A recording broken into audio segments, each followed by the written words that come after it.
The quarterly forecast vanished from the projector screen. In its place, a picture of my car flashed into view, parked outside my son's elementary school. Every head in the conference room swiveled towards me. The new intern, Winnie, planted her hands on the table, her face glowing with the thrill of a righteous crusade. "Mr. Anderson," she announced, her voice sharp enough to cut glass. "I need to report a serious misuse of company property." She slapped a stack of photos onto the polished wood. "Ms. Clark has been using the company car as her personal taxi service, picking up her kid, running errands, taking it home on weekends. This is a flagrant violation of policy." The room went dead silent. A chill snaked up my spine, despite the stuffy air. I almost pitied the girl's wide-eyed ambition. She was right about one thing. That was my car. My 6-figure luxury sedan, which I'd lent to the company 3 years ago so we could impress clients. Free of charge. Winnie flipped to the next slide, a spreadsheet. I've run the numbers. Based on her commute and personal trips, she's costing the company thousands a month in fuel and depreciation alone. She turned to the man at the head of the table. "Sir, we're supposed to be cutting costs, not funding a manager's lifestyle. This needs to be dealt with." All eyes landed on Noah Anderson, my old college friend and the CEO of the company we built from nothing. I remembered the nights we couldn't make payroll, when I drained my savings to keep us afloat.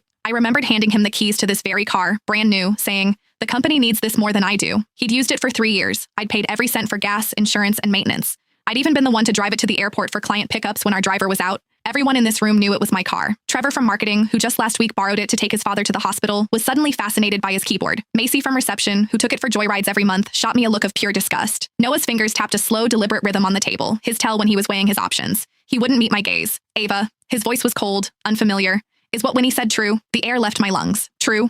Was it true that a year ago I'd mortgaged this car to cover salaries and he'd clapped my shoulder saying, "You saved us, Ava"? Was it true that 3 years ago he promised, "When we make it big, I'll buy you a new one"? He was really asking me this. My voice was steady when I finally spoke. "What do you think, Noah?" He looked away. "The evidence is clear, and rules are rules, Ava. Even for a founder, public and private have to be separate. That's the bottom line." He took a breath. "Hand over the keys. The car will be managed by admin from now on. As for the costs Winnie calculated, finance will deduct them from your salary." A triumphant smirk bloomed on Winnie's face. "Mr. Anderson is right. I think Ms. Clark owes the entire company an apology too." Noah waved a dismissive hand.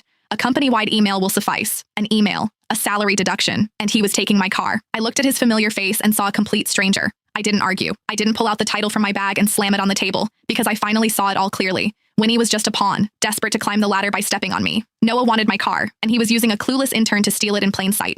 3 years is a long time. Long enough for a lie to feel like the truth, for a gift to be mistaken for an entitlement. I stood, my movements slow and deliberate. I pulled the keys from my bag and set them on the conference table. The metallic clink cut through the silence. "Fine. I accept the decision." My eyes found Noah's, a faint, cold smile touching my lips. "I hope the car continues to bring the company good luck." Noah, who had clearly braced for a fight, let out a slow breath, the tension drained from his shoulders. "Ava, it's for the best. You have to understand, my hands are tied here." When he snatched the keys, clutching them like a trophy. "See, if you just cooperated, we wouldn't have had to make this a public spectacle." I gave her a long look, a flicker of